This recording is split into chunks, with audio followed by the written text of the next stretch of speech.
শিখাই পাঠায়। তো এই যে বাংলাদেশে এখন স্যার দেখবেন 3 দিনের একটা ট্রেনিং দেয়, যে আমাদের বিদেশে প্রবাসীদেরকে বলেন তো 3 দিনে কে কি মানে ইঞ্জিনিয়ার হয়ে যাবে। এই 3 দিনের ট্রেনিং নিয়ে আবার 8,000 টাকা নেয় না 6,000 টাকা নেয়, এবং এখানে একটা ব্যবসা করে রেমিটেন্সে। আমার সবচেয়ে খারাপ লাগলো আপনার মানে ওই যে সিঙ্গাপুরে এসালন যে বড় শপিং মলটা কিনেছে, ওইখানে সামনে বড় মাঠটা, ওইখানে প্রচুর বাঙালি কমিউনিটির লোকজন আসে। তো আপনি কি পরিমাণ আমাদের মানে আইরনি আপনি ভাবেন, সিঙ্গাপুরে মানুষ কি পরিমাণ কষ্ট করে প্রবাসীরা দেশে টাকা পাঠায়, সে দেখতেছে যে এই প্রবাসীরা যে টাকা পাঠায় সেই টাকাই তো লুটপাট হয়েছে। সেই লুটপাট কইরা বাংলাদেশের ব্যবসায়ী নামে এই বদমাইশেরা সেখানে এত বিরাট সিঙ্গাপুরে শপিং মল কিনে ফেলছে, কিন্তু এই শপিং মলে তো তার অ্যাক্সেস নাই, ওটা অনেক দামি শপিং মল, মানে তার পয়সা বাংলাদেশে পাঠায় আর বাংলাদেশ থেকে চুরি করে নিয়ে এরকম সেখানে মানে শপিং মল হচ্ছে। তো আমরা হলো আমাদের এই রেমিটেন্সের যে খাতটা প্রবাসীদেরকে নিতে মানে প্রচুর মানুষ বলে ইন্ডিয়ান একটা লেবার পর্যন্ত বাংলাদেশের চেয়ে 1 লাখ টাকা বেতন বেশি পায় পাশের দেশ। অন্যান্য সব দেশে নেপালিয়ানরা পায়, ভুটানের লোকজন পায়, বাংলাদেশ কেন পায় না? কারণ বাংলাদেশের যে লোকটা যায় সে যায় শুধু এই যে ঘর মোছার জন্য, ভ্যাকুয়াম ক্লিনার দিয়ে কার্পেট পরিষ্কার করার জন্য। ইন্ডিয়া যেটা পাঠায় সে মিনিমাম ওয়েল্ডিং এর কাজ শিখিয়ে পাঠায়। এগুলো কি বরং আমরা মিনিমাম 6 মাসে যদি একটা ট্রেনিং করতে পারি যে কাউকে ওয়েল্ডিং এর কাজটা শিখাই দেওয়া। বিদেশে টাইলসের কাজের প্রচুর দাম, বাংলাদেশে কেউ টাইলসের মিস্ত্রি না, সবাই হলো করে টাইলসটা আগাই দেয়, কিন্তু মিস্ত্রিটা হলো ইন্ডিয়ান অথবা অন্য কোনো দেশের। কারণ আমি যদি আমার ভাইদেরকে টাইলসের কাজ শিখাইতে পারি, ওয়েল্ডিং এর কাজ শিখাইতে পারি, তাই তো সেখানে মিনিমাম 2 গুণ আর্ন করতে পারে। সে টাকা তো সে ওখানে মজমস্তি করে না, বাংলাদেশে পাঠায়। সুতরাং এই প্রবাসীদেরকে কিভাবে আমরা, এবং এটা আমি বারবার বলেছি, প্রবাসী মন্ত্রণালয়ের মতো একটা মন্ত্রণালয়, এটাকে আসিফ নজরুল সাহেবের আইন মন্ত্রণালয়ের সাথে কানেক্টেড রাখতে হবে।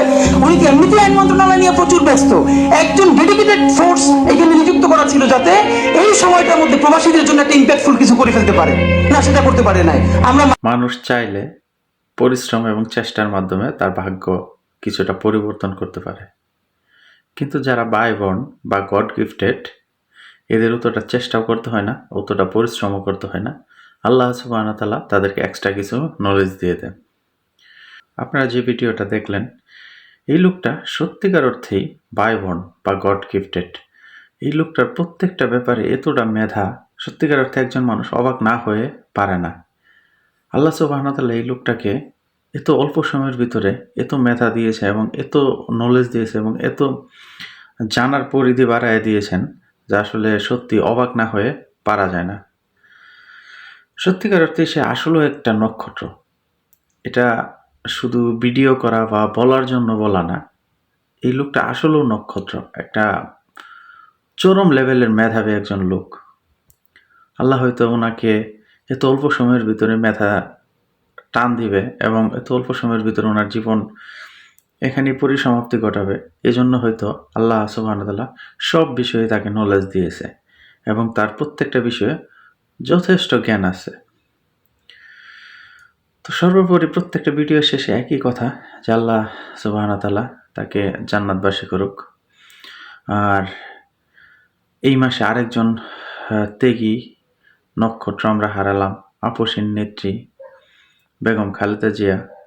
আসলে ওনার জন্য অনেক খারাপ লাগে, কারণ উনি একজন আপসীন নেত্রী ছিল, দেশকে প্রচুর ভালোবাসছে, অনেক ভালোবাসছে দেশকে।